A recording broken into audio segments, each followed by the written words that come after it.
So we're going to use all of these approaches in relation to the binomial distribution.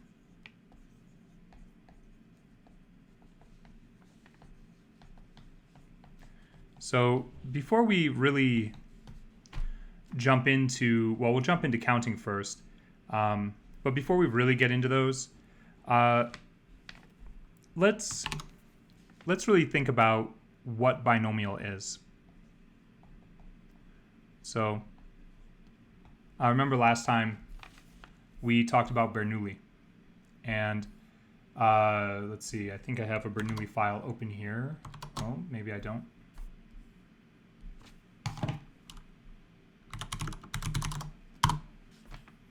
Here's our Bernoulli file. When we were looking at this, well, let me just walk us back through what this code is doing. We draw a random number, and if that random number is less than the probability of success, we return true. Otherwise, we return false. We could return 1, otherwise return 0. But true and false work like 1 and 0 in Python, so we don't really have to think too hard about that. But the easiest way to think about a Bernoulli trial is it is, there's a single trial, right? And you can either have success or failure, right? So success or failure. And there's a probability that we associate with success, right? So sorry, this is Bernoulli that I'm describing here, not binomial. But we're going to use this as a basis for binomial. In a Bernoulli trial, you can have success or failure, and we consider the probability of success, right? So the probability of success is going to equal something, right? It's going to equal 0.5, maybe for a fair coin flip. It could be 0.99. Whatever it is, keep in mind this is a single trial, and we know the probability. So, sorry, that's kind of misleading. I should do that. Probability of success would equal 0.99, not, probability of success being 0.99. But actually, that brings up a good point. The probability of success being 0.99 would be 0.99. I don't know. We'll leave it. We'll leave that idea for a second, and we'll just consider binomial. So.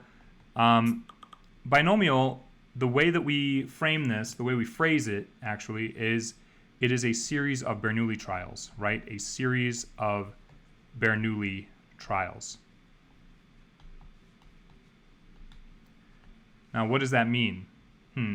Well, if it's a series of Bernoulli trials, we're going to think about this as being the same Bernoulli trial, sort of like the same Bernoulli trial every time. We could... well, if we say that, then we need to say that the probability is going to be fixed, right? So the probability will be consistent across trials. So the probability is consistent across trials. That's really important. If we flip a coin and there's a 50-50 chance, and then on the next flip, we say, okay, well, on this next flip, let's say it's a 40-60 chance. That's no longer binomial, right? That's not a binomial distribution anymore that we're considering. The probability of success has to be consistent across the trials. And so we'll specify that. There's also a fixed number of trials. So fixed number of trials. Sorry, my cat is meowing at the door. 1 second. All right. I know that he wouldn't stop. So, okay. So we have a couple parameters to this distribution, and by parameter, I just mean we're considering a probability, and we're considering a number of trials, right? So we have a parameter n, and that is just number of trials. We have a parameter p, and that's just the probability of success on a given trial, on one trial. for one trial. Okay, so these are our parameters.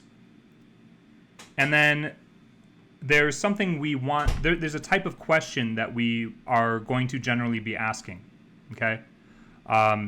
In n trials, where the probability of any given trial is, say, 0.7, what is the probability of getting k successes, right? K successes in n trials. So we're trying to discover the probability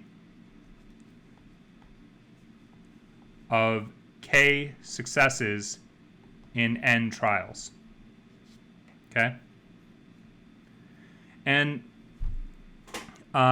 this kind of leads us to a way of thinking about binomial that, in my opinion, is very helpful. And, if you think binomial, you've got that bin in there. And we can relate binomial pretty heavily to binary. Okay? So in binary, we have either failures or successes. And in binary, we have either zeros or ones, right? So if we want to conceptualize a binomial process or a series of Bernoulli events, right? We can say, well, maybe it goes fail, fail, success, fail, success, success, fail, okay? Let's see.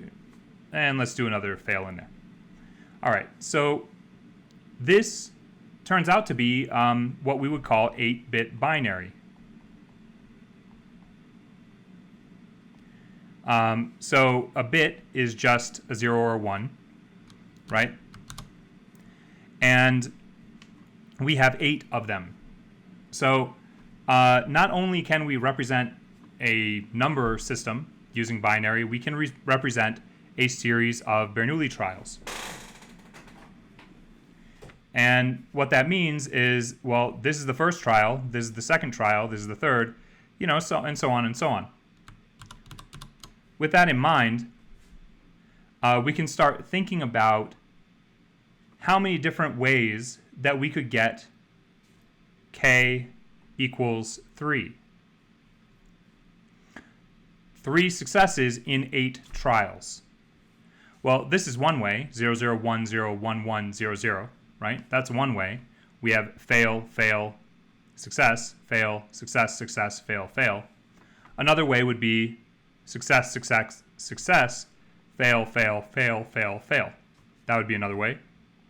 Another way would be fail, fail, success, fail, success, fail, success, fail. And so on. We could find an exhaustive way to figure out all k equals 3 versions of 8-bit binary. And it turns out that there are 2 to the 8 possibilities in 8-bit binary, and there's some number of some subset, right? If this is our S, the cardinality of S, if that's 2 to the 8, there is a subset where we can discover how many of these have 3 1-bits in them, okay? Does anybody have a thought about what that would be? How many different ways are there for us to have 3 1-bits?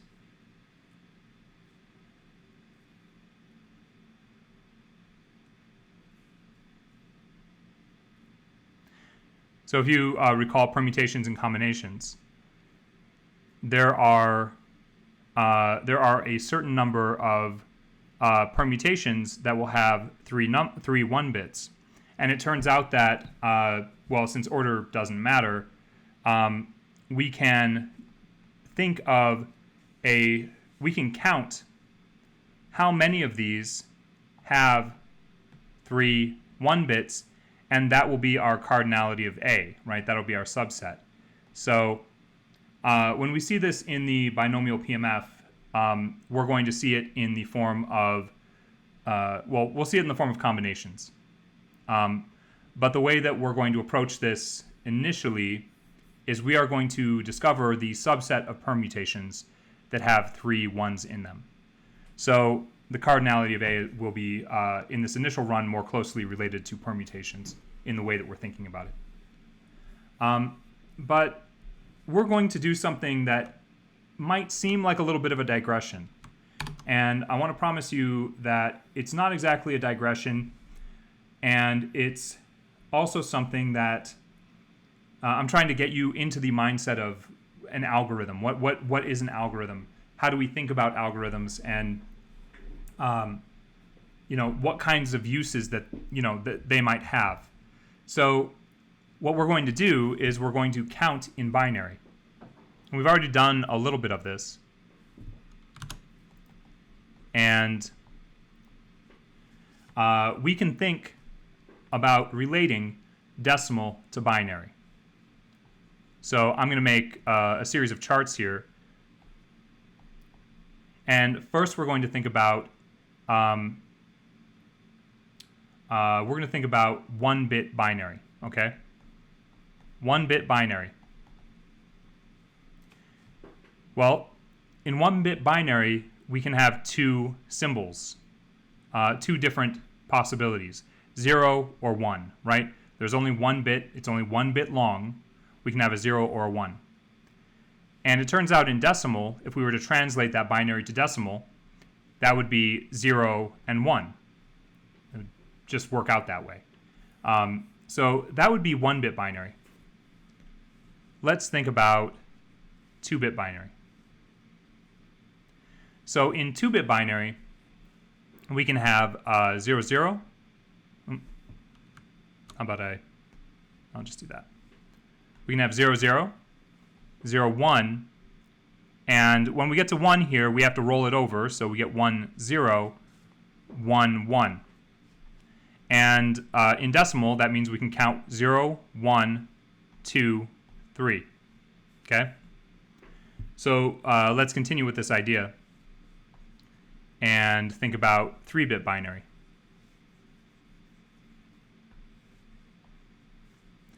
In 3-bit binary, we can have 0, 0, 0, 0, 0, 1, 0, 1, 0, 0, 1, 1, 1, 0, 0, 1, 0, 1, 1, 1, 0, 1, 1, 1.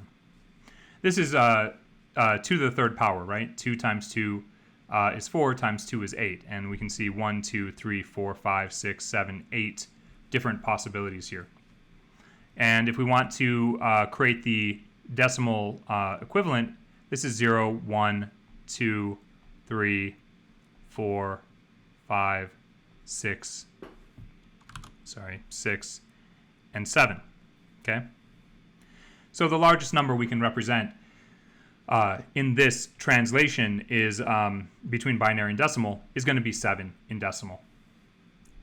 We can take this further. We can take this to 4-bit binary if we want, and the next value in 4-bit binary would just be 1, 0, 0, 0. We could take this to 10-bit binary. We could take it to 20-bit binary. It doesn't really matter. It's going to follow the same. We're going to follow this same idea of binary. Now, let's think about this a little bit differently. And I am going to, we're going to reconsider this through the lens of place value, okay? So I've got a binary word here. That's what we call this. When we have like a list of binary, we call it a word for some reason, not a number, but it's a binary word. Maybe I'll just say binary number to keep it easy. So I'm going to spread this out a little bit. So let's say we've got 1, 0, 1, 1, 0, 1, 1, 0. So in decimal, like here's a number 1993. How about that? We have the ones place, right? We have the tens place. We have the hundreds place. We have the thousands place. We know that. That's something easy for us to conceptualize because we use base 10, right? That's called base 10, decimal. We use base 10 all the time. in binary, we're using base 2. So the way that this works is this is the 1's place. This is the 2's place. This is the 4's, the 8's, the 16's, the 32's, the 64's, and the 128's. And it turns out the translation from binary to decimal is very easy. So if we think about this in terms of there being a multiplier between each of these places and the actual bit value, we can just multiply these. So 1 times 0, well, that's 0. 2 times 1 is 2. 4 times 1 is 4. 8 times 0 is 0. 16 times 1 is 16. 32 times 1 is 32. 64 times 0 is 0. And 128 times 1 is 128. And we can add all these together. So 2 plus 4 is 6, 32, 64, and 64, that's, what is that, 182? 182 or 192? Sorry, 128, so 160, I'll have to go from the other side. 160, 176, 182, that's right, yeah. So we can see that that's 182.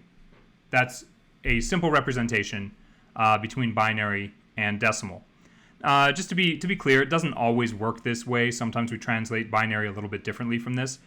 This is a very simple idea for positive counting numbers, and that's something we can do pretty easily here. So we can say that there's this relationship between the binary word 101101110 and the value 182 in decimal. We can say that there's that relationship. It's a little arbitrary, but let's just say it is. So here's a quick question. What is the maximum decimal value that you can represent with 8-bit binary? What is the largest value that you can represent with that?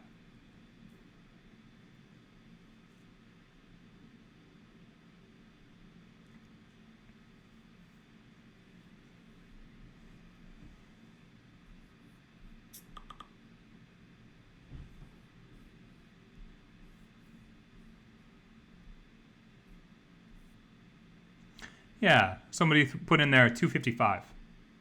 Now, why is it not 256? Well, we have to account for all zeros.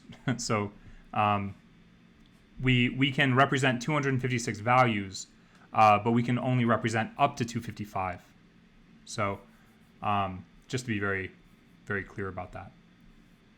Okay, so let's think about some very simple code to count in 4-bit binary. And we've done, I guess I have this open in 2 different places, don't I? Oh, that's fine. We've done something like this already. And so this shouldn't be too new, but I want to just generate 4-bit binary. Okay? I'm just going to write a function for this, really simple. I'm going to make a binary dictionary. And in this dictionary, the key is going to be a decimal value. So I'm going to start decimal at 0. And I'm going to say for I in range, 2. For J, for K, for L. I, J, K, L.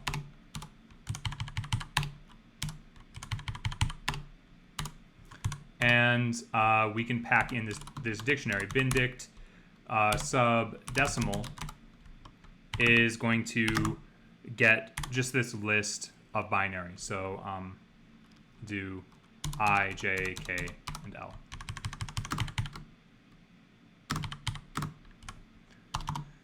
And then we can traverse that. Oh, well, I should probably return it. We can traverse this pretty easily. We can just say for decimal and binary in generate 4-bit binary dot items. Oops. We can just print, and you know, I'm going to be doing these f strings in this style quite a bit. We can print the decimal value and the binary value. Notice I put bin underscore. I do that because bin is actually a reserved word in Python, so I'm just not using the reserved word. So if I run this, let's see, we're here, and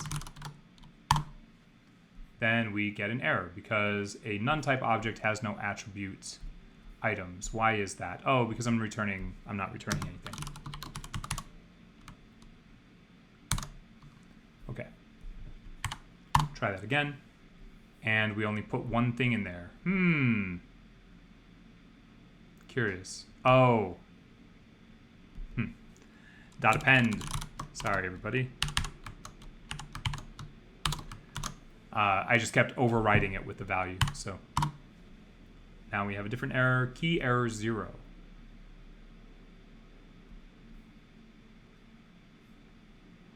Oh. I need to do this. I need to increment decimal. Is that what's going on there? Oh my gosh. What am I doing wrong?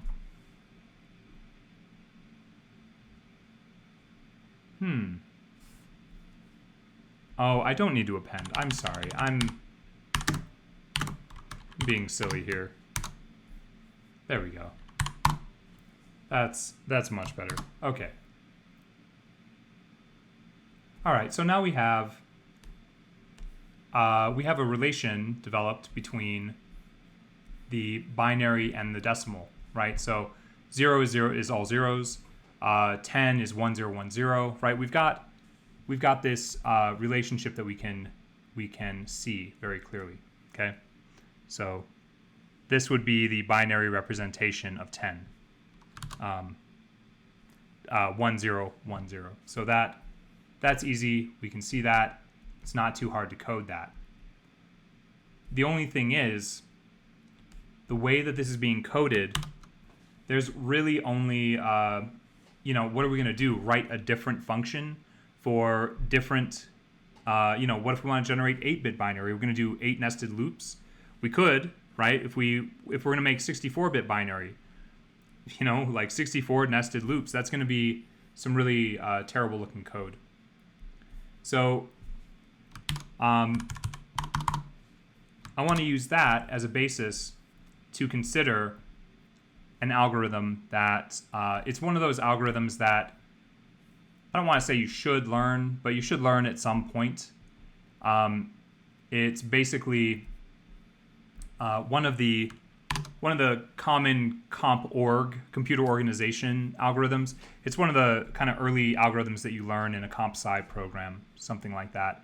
But I want you to start thinking in terms of algorithms. That's why we went over Heap's algorithm and a combinations algorithm. Those are better algorithms. But to be clear, everything we're doing here is an algorithm. Okay. We're coming up with some procedure to answer some question, to solve some problem, and that's an algorithm. This algorithm, it's kind of cool, and I want to give it space and have you all see it. And if you can understand this algorithm, that'll give you a good numerical sense, and a good algorithmic sense. It's kind of this nice intersection of the two. So this is called dec to bin. All right. So you start with a decimal number. Okay. So given a decimal number, you're going to do some things to generate binary from it. First, you're going to take the modulus by 2. Okay. And then you're going to set aside the result of that. And if you take mod by 2, there's only 2 possibilities, either 0 or 1, right? So you save the result, And then you're going to floor divide by 2. And then you're going to keep doing this, these two, right? Until that number is 0. All right? And then at the end of all that, you reverse the binary list. Okay, so I'm going to walk us through one of these, and then I'm going to give it to you to code a function. So just put this up here. All right, so we'll start with the number 43. So we could say dec to bin. If this was a Python function, dec to bin of 43. The first thing we're going to do is 43 mod 2. So 43 mod 2. 43 mod 2 is 1, right? 2 does not go evenly into 43, so we have a remainder of 1. And then we say 43 floor divide by 2, which is going to equal 21, right? 2 times 21 is 42. 43 divided by 2 is 21.5, but we floor it, right? So we drop that 0.5. So this is going to be 21. Then we say 21 mod 2. 21 mod 2 is going to be 1. Floor divide 21, and we're going to get 10. Right? So 10 mod 2 is going to be 0. And, we can kind of see where this is going. So floor divide 10 by 2, and we get 5. 5 mod 2 is going to be 1. Floor divide 5 by 2, we're going to get 2. 2 mod 2 is going to be 0. And we floor divide 2 by 2, we get 1. 1 mod 2 is going to be remainder 1. And we floor divide 1 by 2, right? 1 by 2 is going to be 0. So at that point, we're done.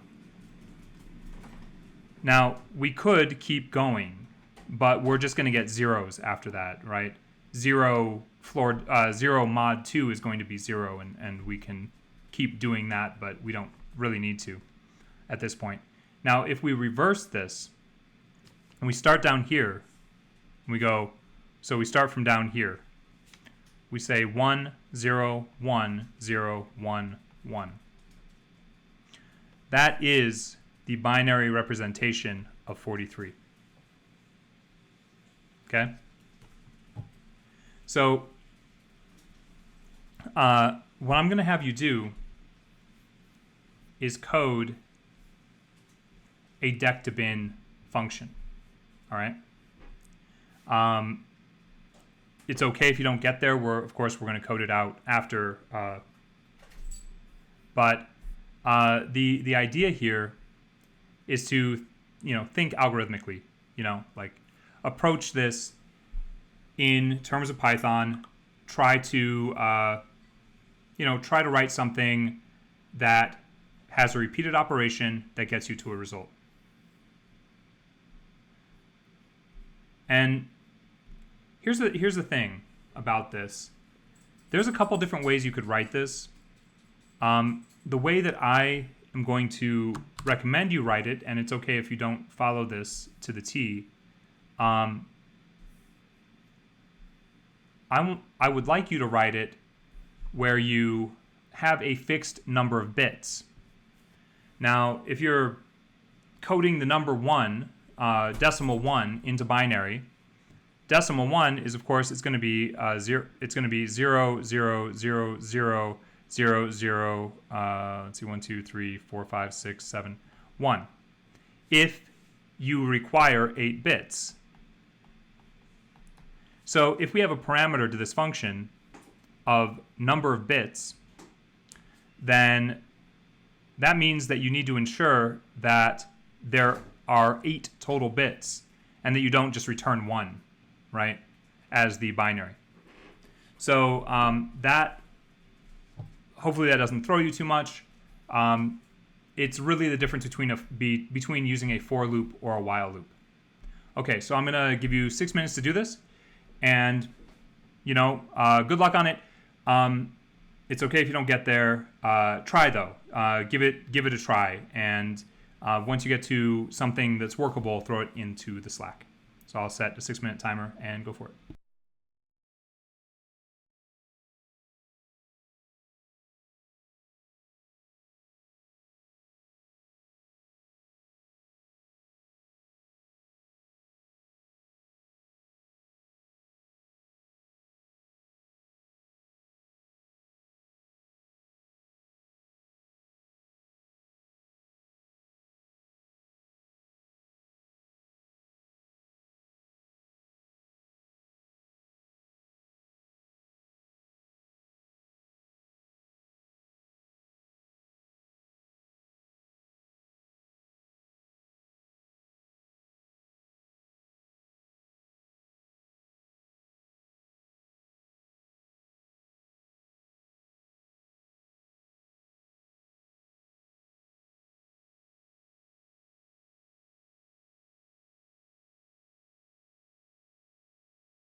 Okay, so no worries if this feels like out of scope at this point.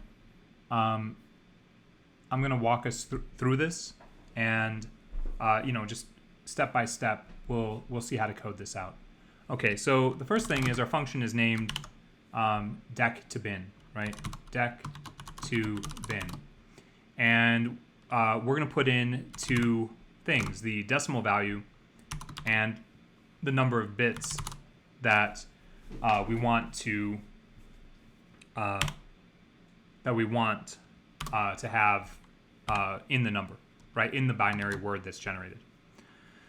So let's take this, part by part, bit by bit, right? We're going to do bin list. We're going to ultimately have a binary list, and I'm going to collect into this. Now, first thing I'm going to do, and you don't have to do this for the function to work, but I recommend doing this. I am going to make a copy of the decimal value.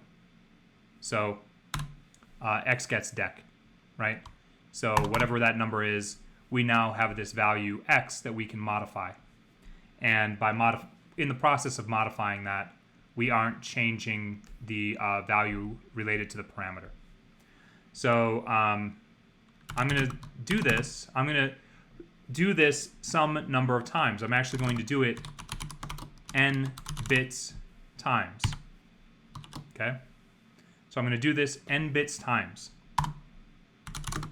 I'm going to collect a bit. The bit is the result of that number in its current state mod 2, just like we talked about. So take the modulus by 2 and save it. I set it aside. And I actually set it aside into this bin list. Bin list.append. Let's append bit. And now we modify x. So we floor divide x. And that just looks like x gets x floor divided by 2. There's a shorthand for this. We can do x floor divide gets 2 means the same thing. X double slashes gets 2. So x will be updated with the floor divided value. So that covers the, take modulus, floor divide until the number is 0. Although in this case, we're not going to say until the number is 0. We're going to do this as many times as there are n bits. So that's fine. We're going to pack in the remaining zeros at the end, right? And all we need to do now is return the list. But remember, we have to reverse this. So there's a couple ways we could do this. There is reversed of bin list. And if we do that, we have to cast it to a list. That's one way. That's fine. The preferred way, or a preferred way in general to do this, is to slice the list, but slice the whole thing, and then use this -1 to reverse it. So the first thing that I'm going to test this with is let's do dec to bin of 1, because we know what that should be offhand, right? So, oops.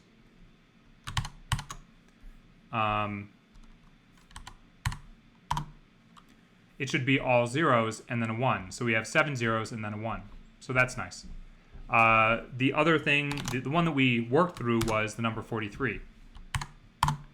And even though we padded 2 zeros on the left, we can see here 101011 is occurring here. 101011. We just have 2 zeros padded to the left.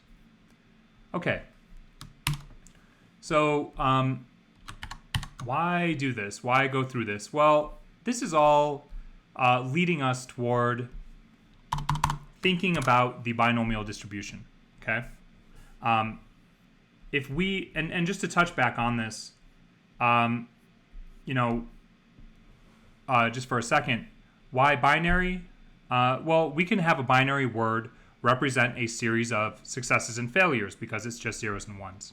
So I'm going to say that again in just a minute, but let's build a relation between decimal and binary, like a full-on relation. And this is going to look sort of like that nested for loop approach, just a little bit different. So I'm going to say get binary. And I'm going to get all the values that we can possibly store in 8 bits. And so let's make a bins dictionary. And let's say for decimal in range, 2 to the number of bits. Okay, 2 to the 8th power by default. Right? That's how many of these there are. So that's not inclusive of that upper range. So that's perfect for us, right? That's going to be, that's going to be 0 to 255, right? Not 256. We're not including 256. So all I'm going to say here is the bins dictionary sub decimal, right? So starting at 0, well, that's just going to be related to this dec to bin. We pass in 0 on the first pass, and we pass in the number of bits that we've decided on. And that's it. We're just doing that for every decimal value. So we just built, like that will build this dictionary, and we can now see the relation between all these decimal values and all these binary values. So I'll say for dec bin in get binary of n bits, let's just do 8 bits, right? Dot items. Let's print the f string of the decimal related to the binary. Okay.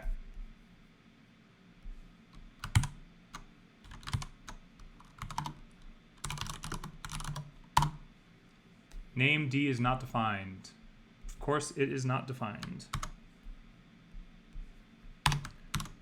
Should be bins D. Okay. So here we have all the binary values related to all these decimal values. Okay, great. What does that really do for us? Well, let's think about what that does for us in just a second. The first thing it does for us is it allows us to not use a nested loop approach to construct all these numbers. We have some fairly simple code here, and the number of bits, I could just do 64, right? And a lot, values in our computers are generally stored in 64-bit formats, sometimes 32 on ARM processors like smartphones, sometimes 128-bit. But, we'll let this run for a second, and we're going to see all the 64-bit values that are possible for us to represent in binary. It would actually be a little bit different from what's going to show. But, that's going to take a minute. Because at the end of the day, this is a lot of looping. So I'll let that run for a little bit. And while I'm letting it run, I will, let's go back to this idea that I'm, really trying to get to. So, if we think of a binary word as a series of successes and failures, let's just do 4 bits. 1, 1, 0, 0 is going to be success, success, failures, failure. And this is 2 successes, right? 2 successes in 4 trials, okay? Of course, we could rearrange this. We could say 1, 0, 1, 0, and that also would be 2 successes in 4 trials. So it turns out that the count of ones in 4-bit binary will follow a binomial distribution, and I can demonstrate that. Let's see if that actually ran. Oh, it's not done. Well, we'll see if it ever gets there. It's okay if it doesn't. All right. So if we're thinking 4-bit binary, and bear with me, I'm going to count this one more time. I think it is helpful to learn how to count in binary, just saying, and to learn how to count in arbitrary number systems. I think that does really help, especially in your prop stats. I'm just going to do this quickly. So 0, 0, 0, 0, 0, 0, 0, 1, 0, 0, 1, 0, 0, 0, 1, 1, 0, 1, 0, 0, 0, 1, 0, 1, 0, 1, 1, 0, 0, 1, 1, 1, 1, 0, 0, 0, 1, 0, 0, 1, 1 0 1 0 1 oops 1 0 1 1 1 1 0 0 1 1 0 1 1 1 1 0 1 1 1 1. Almost ran out of room. Okay, so it's possible for us to have 0 successes, right? How many total successes are possible? Well, 4, obviously. We can only have as many as 4 ones. So we can have 0 successes, 1 success, 2 success, 3 successes, or 4 successes. Okay? So if we want to describe this in terms of being a distribution, we can do that pretty easily. How many 0 successes are there? Well, there's just one occurrence of 0 successes. How many 4 successes are there? There's just 1. Okay. How many 1 successes are there?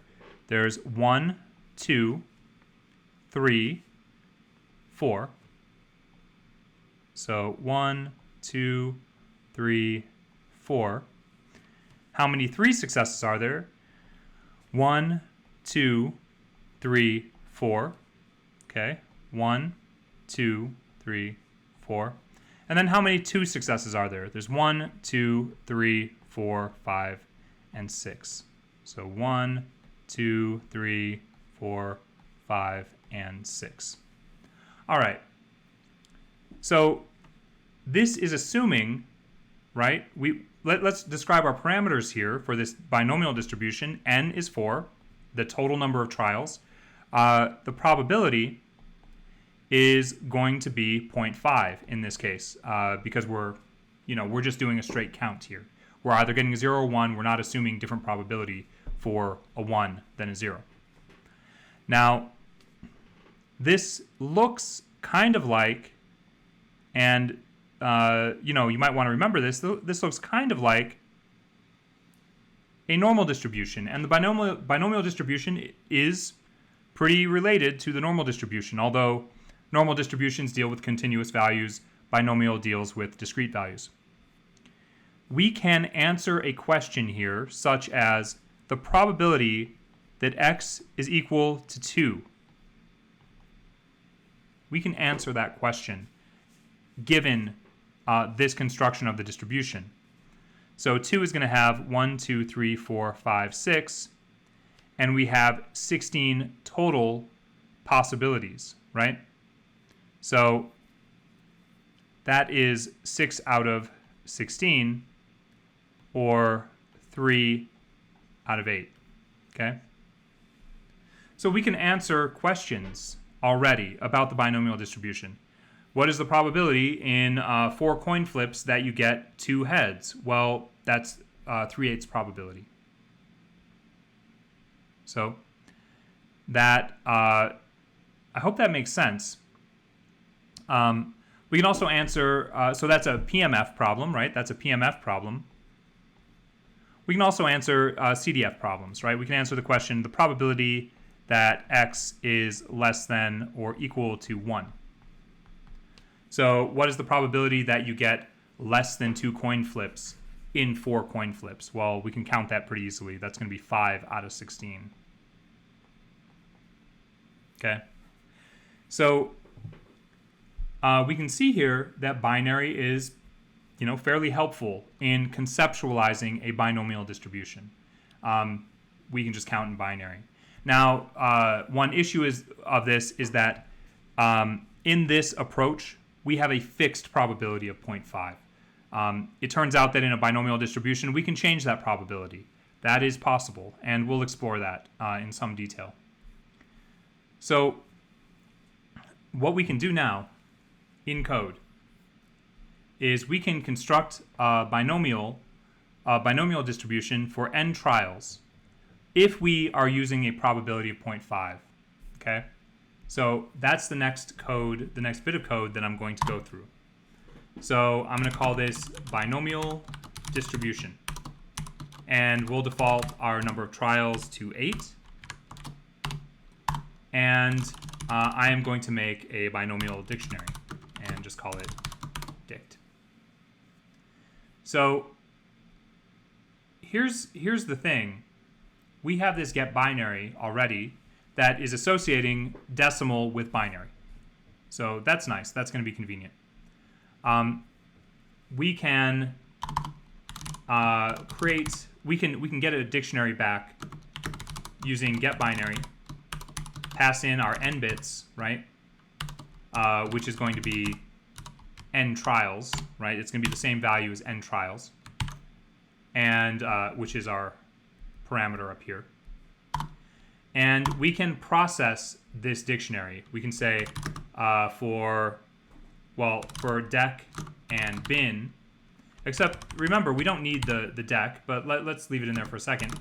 In bin dict.items, we can say the sum of the bits is just going to be the sum of that binary word, right? We're just summing the ones in it. That's all we're doing. So we just sum the ones in it, and that's going to get us the number of successes in n trials, in 8 trials in this case. If the sum of the bits is not already in the binomial dictionary, then I'm going to put it in there. I'm going to say binomial dictionary sub sum of the bits is going to get 0, and then in every case I'm going to increment that by 1. And that's really it. I do need to return the binomial dictionary, and that should work. Now, something we don't need in here, we don't need the decimal. We don't actually use it here. That was just a scheme for us to get binary in a certain range. So I'm going to put an underscore there because we don't need it. Okay. So we can take a look at a couple things. I'm going to get a dictionary from this binomial distribution, and let's set the number of trials to 12. And I can traverse this. I can say for key value in d.items. Notice that what we have here is the counts of successes, right? Oops. No. Sorry. VS Code loves to run terminals. Okay. So for key value in d.items, let's print the key, right, which is the number of successes, and the value, which is the count of that number of successes occurring. Okay? So let's take a look at that.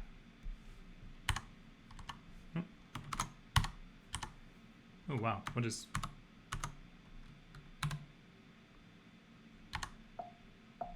Oh my gosh. Sorry, one moment. That was just a weird series of things happening in my terminal. Okay. So these are our results, and these are exhaustive, right? Because we counted. And this represents the count of successes for every possible outcome, as if in a perfect sample of a bunch of trials.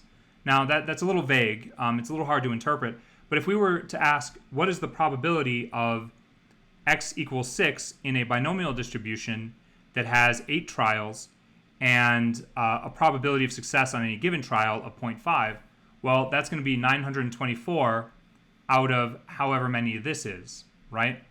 So let's just modify this a little bit and get the probabilities themselves. So I'm going to say for key value in d.items, we can still do that same thing. The key can be associated with the value divided by the sum of all of those values. And I am going to round this. In general, it is good to round your answers because things start getting meaningless out in the wings when it comes to programming.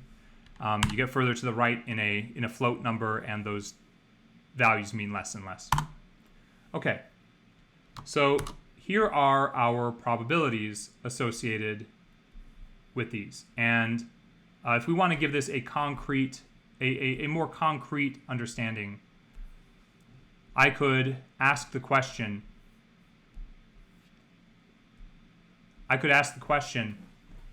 In 12 coin flips of a fair coin, what is the probability that you get exactly 4 heads?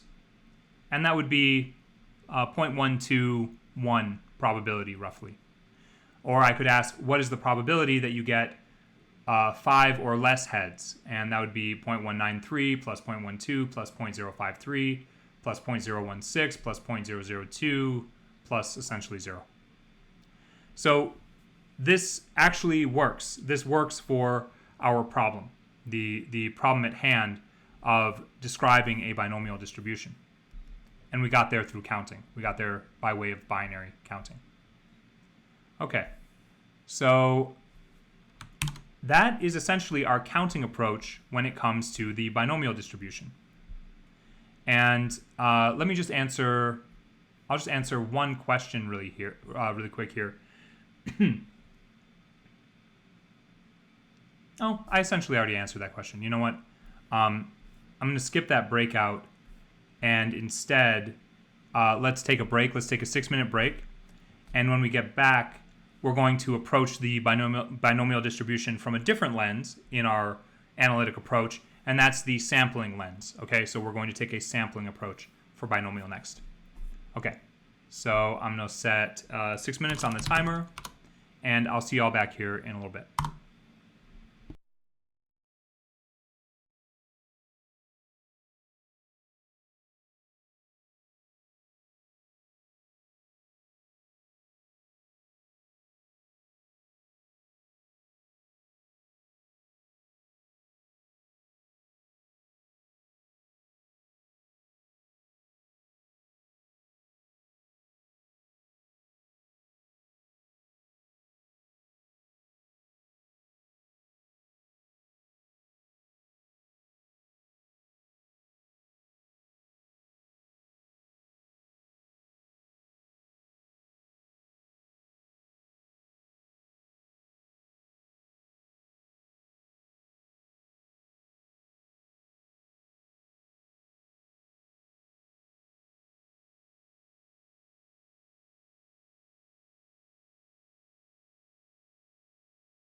Okay, so we took a counting approach and we had a fixed probability, fixed p.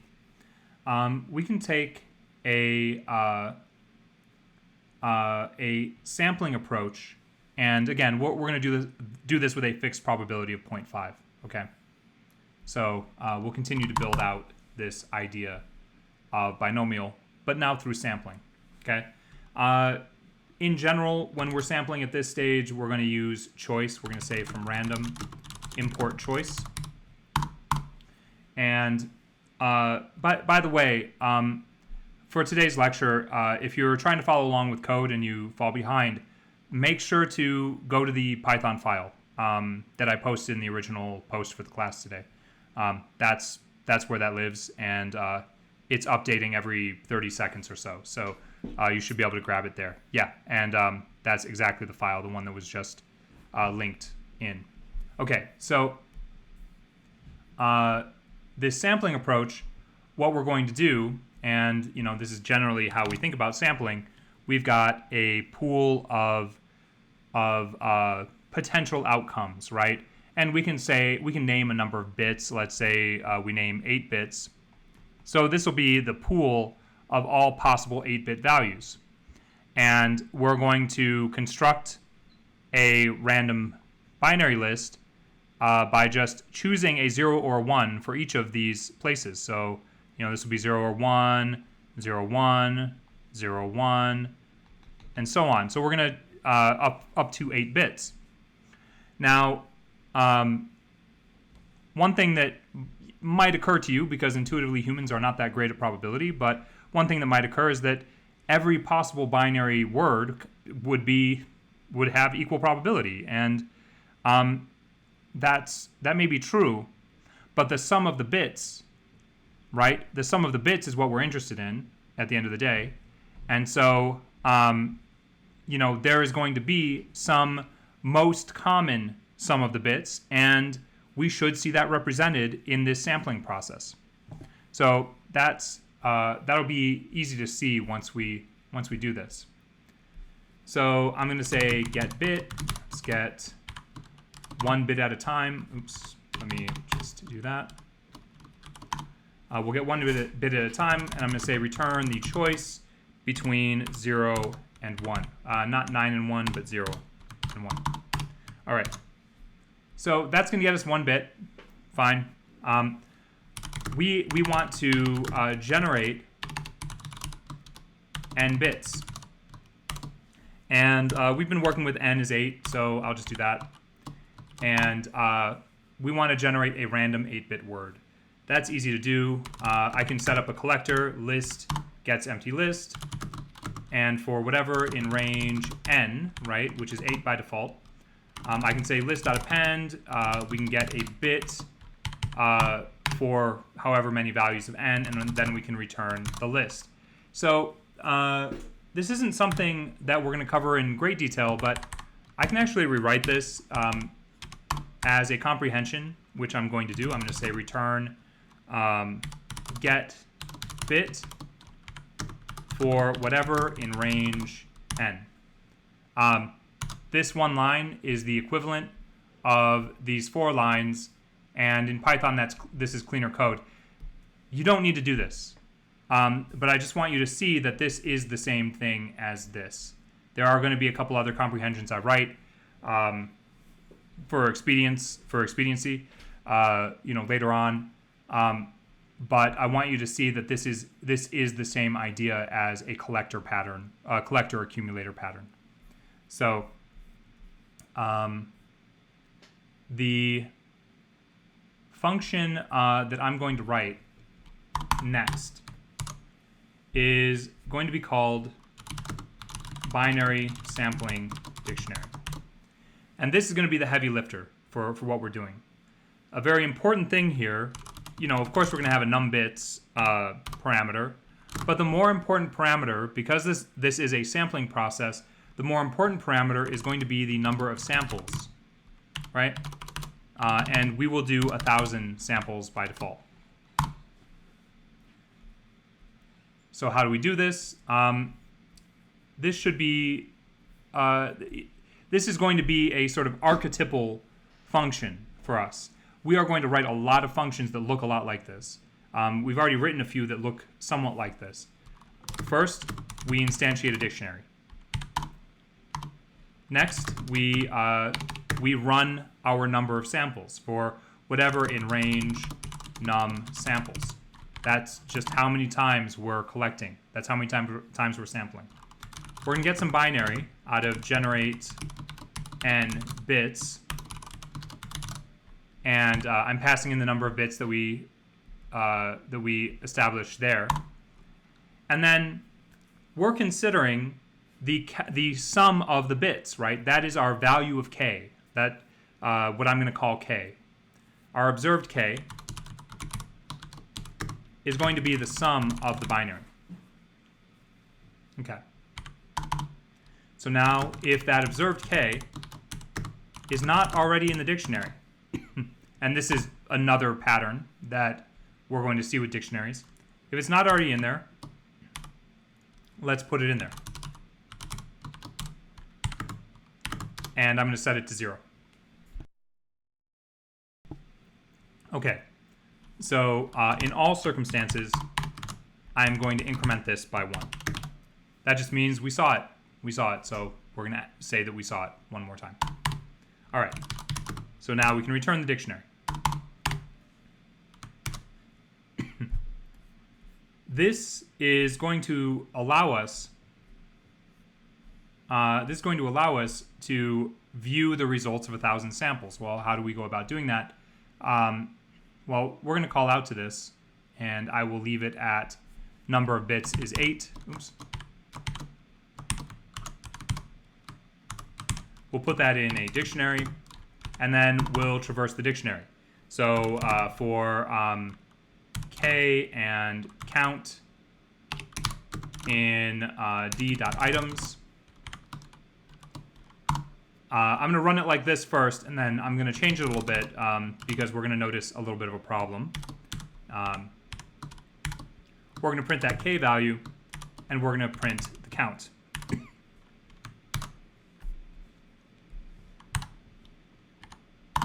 Okay. So 3 is counted 233 times, 6 is counted 108, 5, 233. This is in no particular order, and that's something that happens when you sample.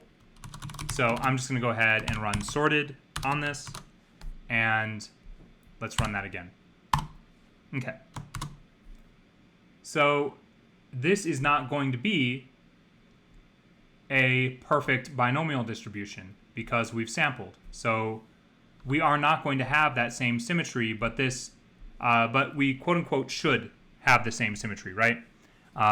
So notice in 8 trials, our standout is 4 trials. We have a probability of 0.5, so that makes sense. 0.5 times 8 is going to be 4. If it's like coin flips, well, we would expect to get the middle value. And then 3 and 5 are very roughly symmetric. They're not symmetric, but they're roughly symmetric. 2 and 6 are roughly symmetric.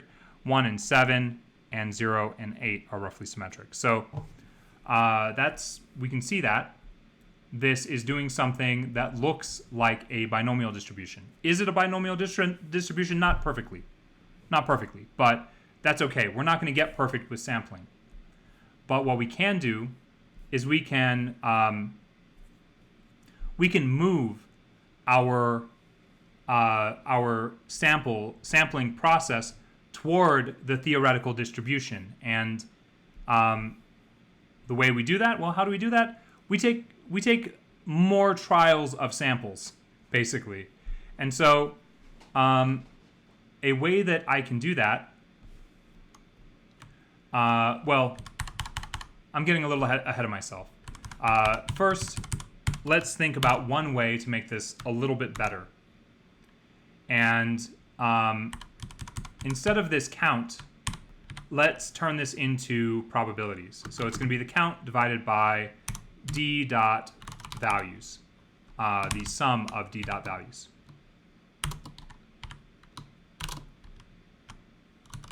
Okay. So now we're going to see probabilities instead. If Okay, values, not value. And now we're seeing probabilities based in the binomial distribution. So I'm going to set this aside for a second. No, I'll just print it again. Never mind. So that's one trial of 100 samples. Of 1,000 samples. Let's compare that to one trial of 100 samples instead. Okay. So this will be D. Let's call this D2. And let's see what we get. So I'll just cut these out of here really quick, and we'll look at them independently. So this first one is going to be one trial of 1,000 samples, and we're seeing some probabilities out of it. And this second one is going to be one trial of 100 samples, and we're seeing some probabilities out of that. Well, which one do we feel better about, right? Which one seems like it's doing a better job? Well, how do we find out which one? One way we could find out, and I'm going to set these aside for a second, and let's go back up to our function up here. And let's look at what these values should actually be in the theoretical distribution. So I will just comment all that out, and let's take a look at which one of these is doing better. So this is what would be ideal, right? These are the actual values in the theoretical distribution for n trials. This one on the left here, for n trials with a probability of 0.5. 8 trials with a probability of 0.5. So the first thing we can look at is this 4, right? Success of 4 should have a probability of 0.273. And in 1,000 trials, this second one, this middle one, it's getting pretty close. That's not too bad. However, well, you know what? And it's not so terrible in this 100 trials. But as we get toward the wings, things get a little weird. We're going to have, because these outer values will occur less, they are going to be more divergent. They will tend to be more divergent than these values close to the middle. All in all, if we take 1,000 trials, this is not doing so badly. If we take 100 trials, you know, like it's not horrible, but it doesn't give us a clearer sense that this is a binomial distribution. So this kind of leaves us with a little bit of a problem. How could we get closer to the theoretic distribution, the binomial distribution, if we're using a sampling process? So what I'm going to recommend is that we run more trials of samples. We could take more samples. We could. You know, we could do 10,000 here, right? We could say 10,000 samples, and it will do better. It will. No doubt about that. What I'm going to suggest is that we do more trials of the sampling process. And so, you know, if we're doing 1,000 samples, instead of changing that to 10,000 samples, why don't we do, 100, and this is more samples, but why don't we do 100 trials of 1,000 samples, for example? We could do that. I'm going to do somewhat more than that offhand. I'm just going to code out a quick function to do this.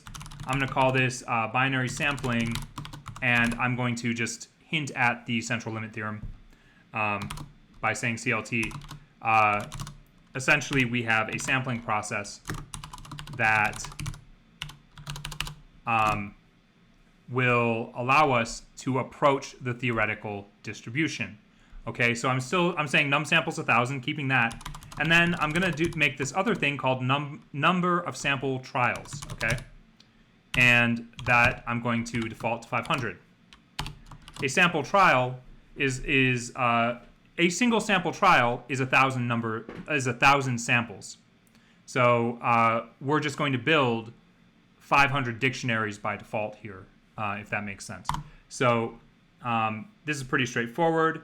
The first thing, I'm going to make a dictionary that's going to collect our values, and I am going to say for whatever in range the number of sample trials. That's the first thing I'm going to do. And the next thing, I'm going to get a dictionary from binary sampling dictionary. So this is one, putting in the number of bits and the number of samples. This is just one sample, or this is one trial of 1,000 samples. This dictionary, this is a single trial. And then I'm going to traverse this. I'm going to say for key value in d.items, if that key is not in dout, our ultimate collector, I'm going to say dout sub k gets an empty list this time. That's what I'm getting this time. And then in all cases, I'm going to say dout dot append. Sorry, it's not the actual name. D sub out, or dout sub k is what I should say. I am going to append this. I'm going to append this value. Okay. So we're always going to have the same keys, and now I'm building a list of the values. So I'm going to do that, and then I'm going to have a second for loop in here, where we construct. We get the average. Okay, we get the average count of each of these. So I'm going to say for k, v, and d out.items, and I'm just going to modify dout. I'm going to say dout sub k is going to get the sum of the values, the sum of that list that's associated with the key, divided by the length of that list. So we're getting the mean, right? We're taking the average, and we're getting the average result. And then I can just return dout. Okay. So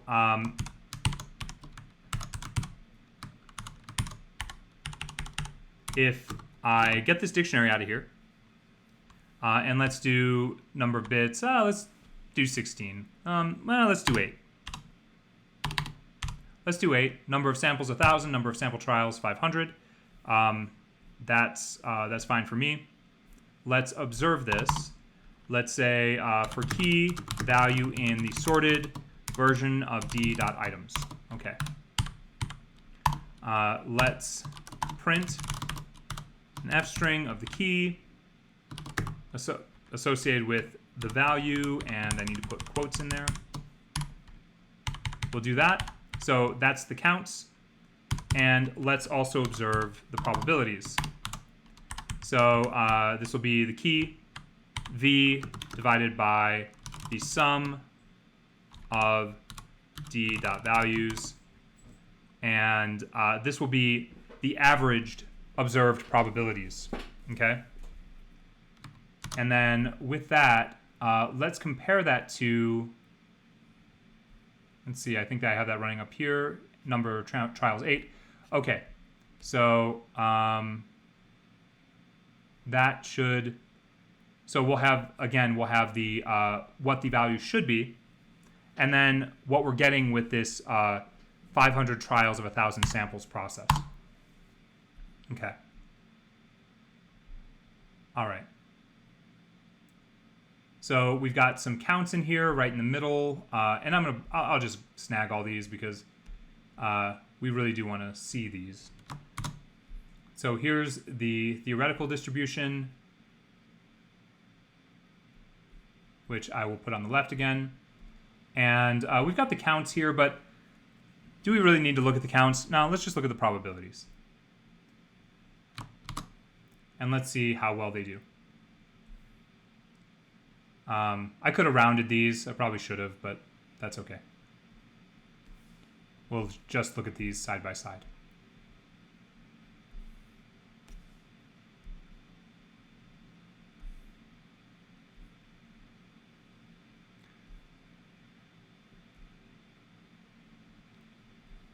So these are not bad. And notice in our theoretical version, just look at it. In our theoretical version, we've got 0.2734. In our averaged sampled version, we've got 0.2739. You know, so pretty good. We're doing pretty well there. We could do more trials. We could take more samples. Either way would be appropriate. 0.2187, 0.2183, right? But I think where we see a real improvement is down here at the bottom, where we've got 0.00391, 0.00405.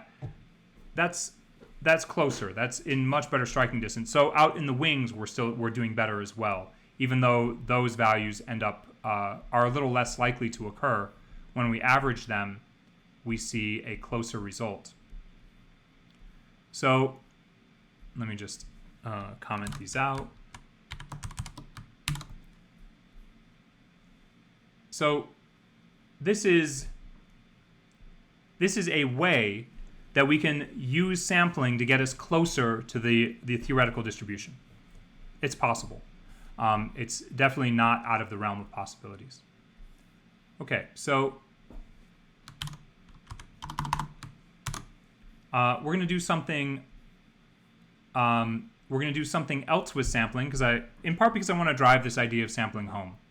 Also, I want us to be able to have a more flexible binomial approach. Okay, so we can have a variable p. We've just been doing p of 0.5, right? We've been doing n trials. We've got 8 trials. We have a probability of 0.5. Well, what if we want a probability of 0.9? What if we want to change that to 0.9? In our current approach, either with counting or this sampling approach that I just showed, we can't do that. However, we can roll back into that original Bernoulli function where we take a random draw and we return either essentially a 1 or a 0 based on whether or not how the draw relates to the probability of success. So I'm going to write it just a little bit differently, not much differently, but I'm going to say we're just going to get a success here. And by default, we'll say it's 0.5. That's fine. Well, we can keep that, but we will change it. If random, okay, so random, what is that? From random, import random. If I print random, that's going to be a number between 0 and 1. It's going to be a uniformly distributed value. It's going to be whatever. There is no more probable value or less probable value. So we're going to get random. If random is less than this probability, we're going to return 1. Else, we're going to return 0. Easy. So we've got that. Now we can take this a little bit further. We can generate I'm just going to start copy-pasting some things because these are not going to be that different. Let's generate n bits. Except this time, I'm not going to call them bits. I'm just going to call them successes. I'm going to say generate n successes. And this is going to be however many trials, and we can have a second parameter in here of 0.5. And instead of getting a bit, I'm going to get a success. And I'm going to pass in n, right? No, I'm just going to pass in p, right? So we're going to do this 8 times, and we should get 8 successes. So let's just run this, make sure that there isn't something terribly wrong in my code. let's print just our standard 0.5 probability in 8 trials. So, this looks like we're getting somewhere right around 4 values, although we just got 3 values over and over again. Oh, there we go. We're getting random values, right? If I change this to 0.8, this is going to change somewhat. We're going to get a lot more 1s, right? And that just makes sense. So there's a 20% chance that we're going to get a 0, and 80% chance we're going to get a 1. So we can see that this works. Let's take this, let's take this a little bit further. Let's build a sampling dictionary. So what I'm going to do, again, if you can find ways to copy paste code, it does make things a little bit easier. You make less mistakes and you save time. I'm going to take this binary sampling dictionary and I'm going to modify it. So we've got binary sampling dictionary, but I'm going to just call this binary sampling vary the probability. So we're passing in the number of bits. We're going to pass in a probability, 0.5 by default, and most of this is going to be the same. We instantiate a dictionary. We say for whatever in range the number of samples.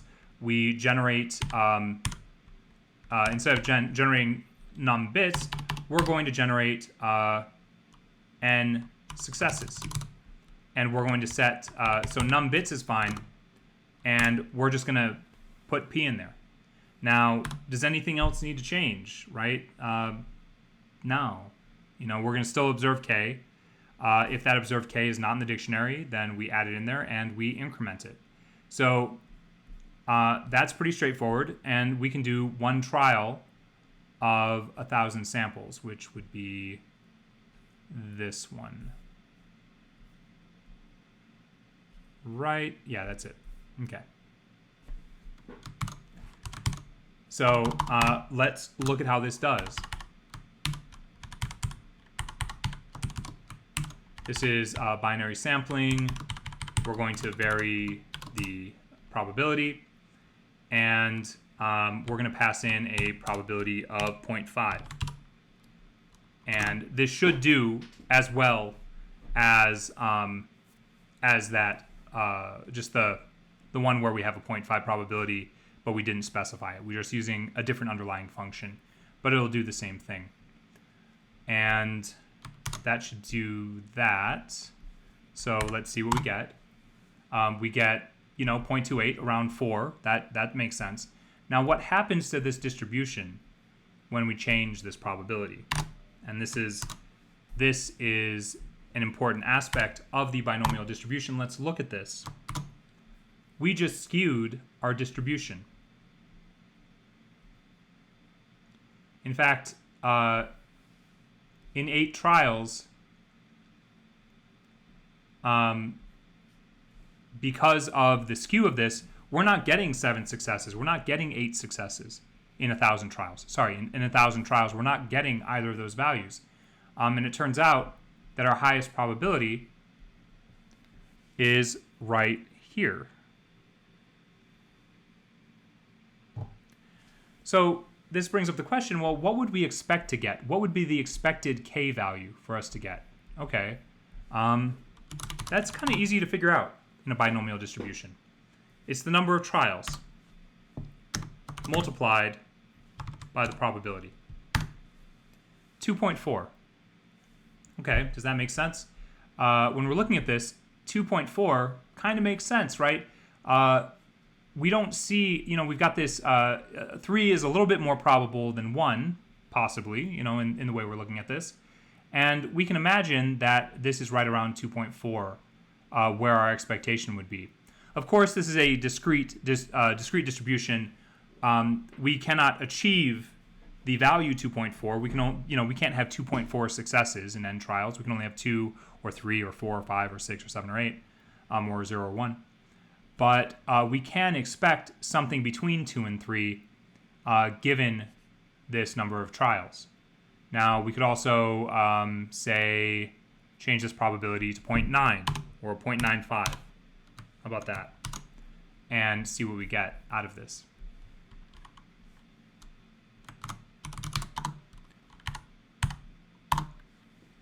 And this time we're losing the lower end of this. So it has a left skew.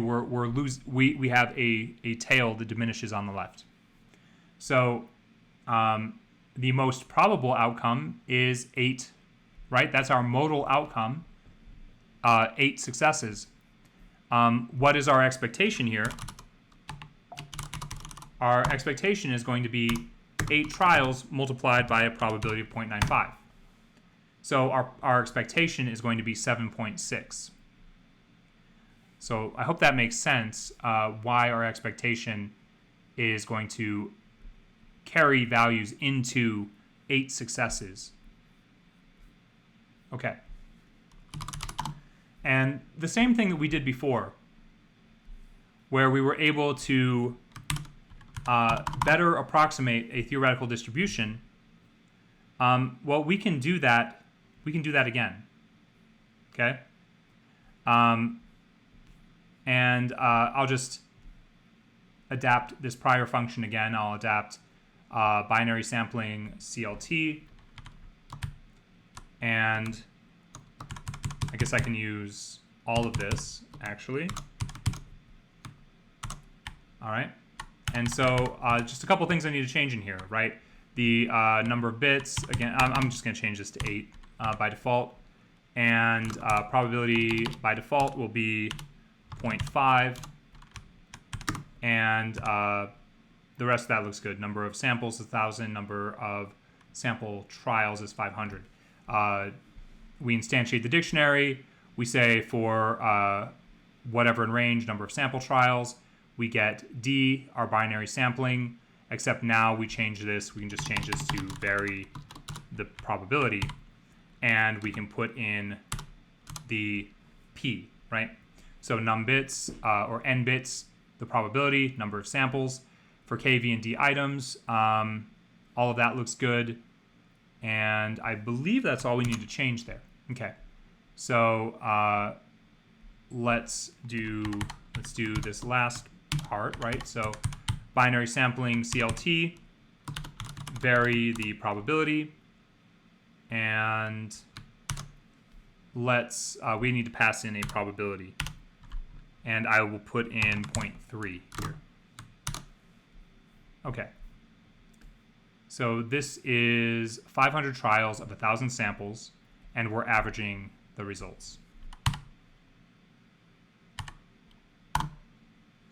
Oh. I need to give that a good name.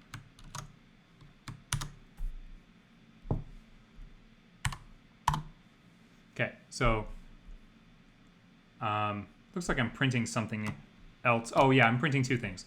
I'm printing the counts, and I'm printing the probabilities, and that is a little confusing. But we can see that the counts, the average of the counts, are weighted more for 3 than they are for 1.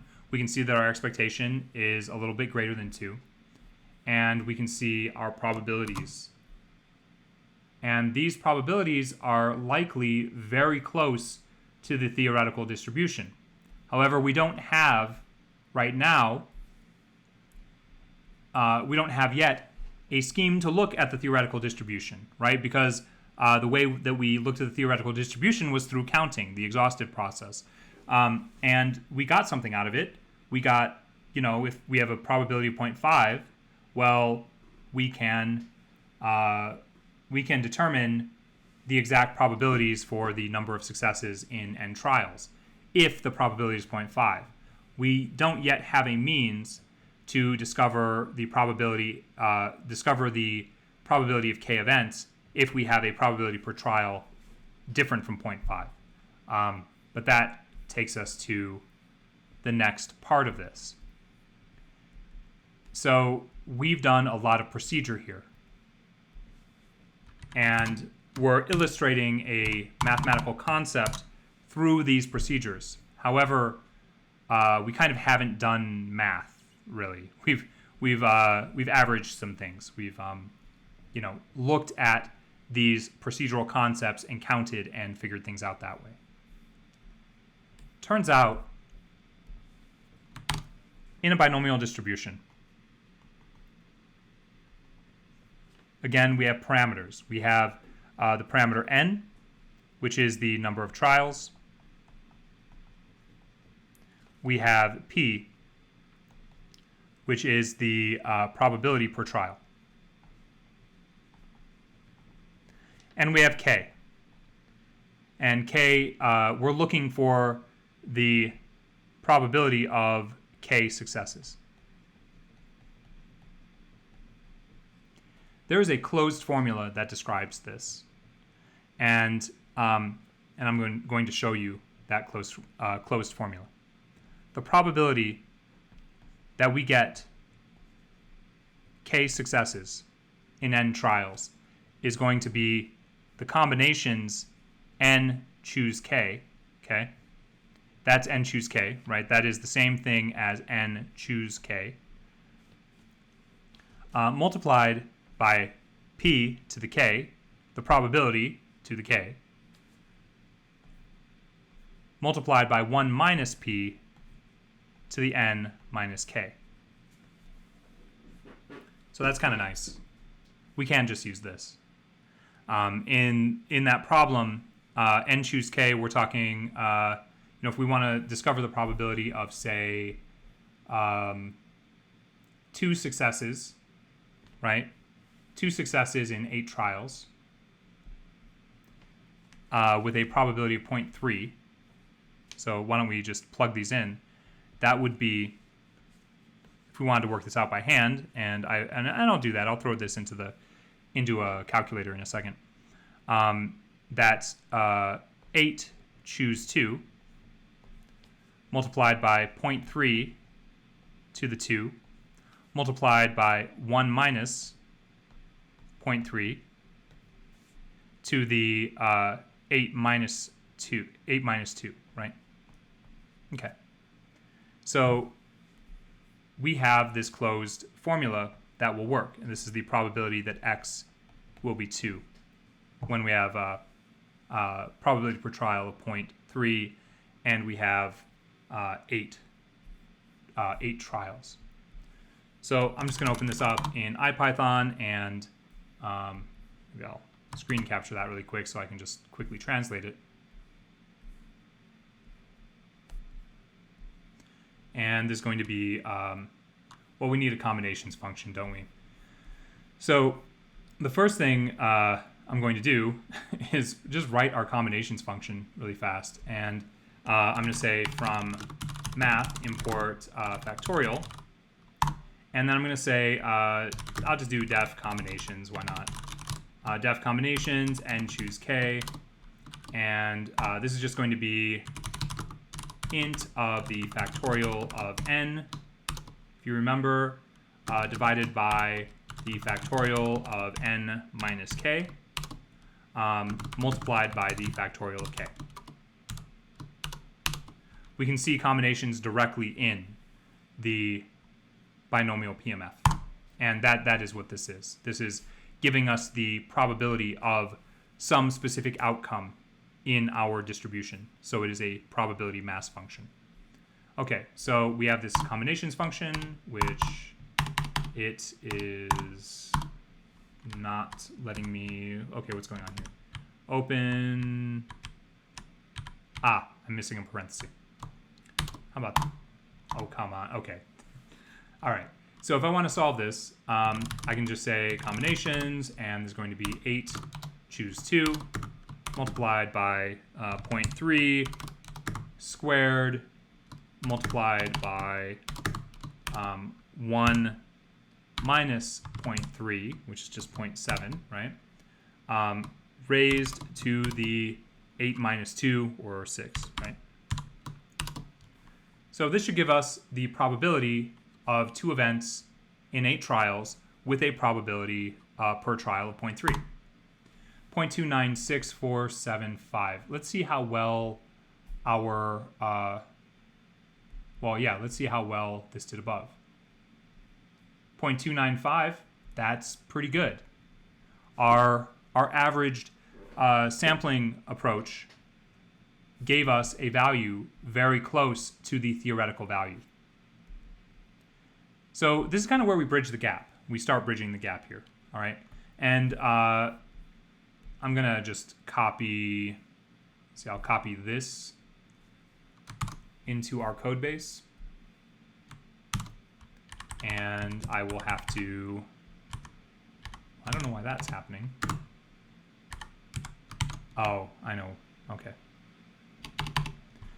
One not very nice thing about IPython is that it gives you all of those extra characters when you use it, but that's okay. Easy to clean up. Okay, so that's the combinations function. Now, why is combinations in binomial PMF? I think we can see why, right? There are all these different ways, there are all these different permutations that that have a sum that gives us that have a sum that give us a certain number of outcomes, right? You know, a certain number of successes.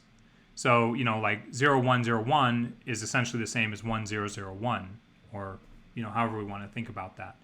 Now, those are different combinations. When we're taking a counting approach, of course, we're thinking about it as subsetting permutations. But effectively, the way that this function is, the way the PMF is constructed, this makes sense that we're using combinations. There are a lot of different combinations. There are different combinations leading to the same number of successes. Okay, so it's been a while since we've done a breakout, but I'm going to have you code a function called binomial PMF, and we'll take 4 minutes on this. Oh, you know what? You will need this combinations function. So let me put that in the Slack. And yeah, you're going to code the binomial PMF. Think about the parameters of this, right? There are 3 parameters: n, which is the number of Bernoulli trials, p, the probability of success on any given Bernoulli trial, and k, the specific number of trials, the specific number of successes for which you want to find the probability. So let's put 4 minutes on a timer. Go ahead and write this function. Write the binomial PMF function.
Awesome. So a couple of you got to a good solution on that.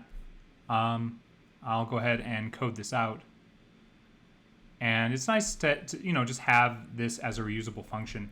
In the quote-unquote real world, you probably won't code this yourself. You'll probably import it from a library, but it's important to be able to code mathematical functions, right? That is really important, and we're going to ask you to do that in the interview for sure. So this is called binomial PMF and PK. Those are our parameters. And we are going to just simply return the combinations of n choose k multiplied by p to the k multiplied by 1 minus p to the n minus k. Direct translation, right? And so, well, what were the values we put in there? Binomial PMF, and we put in 0.3. There was a probability, no, we put in 8.3 and 2. So, yeah, I think that's what we were looking at. You can just take a look at it. Yep. Okay. So there is a syntax error on line 200. End of file error. Okay, 200. Easy. Missing a closed paren. Okay, 0.2964, right? So that function looks like it's working correctly. All right, so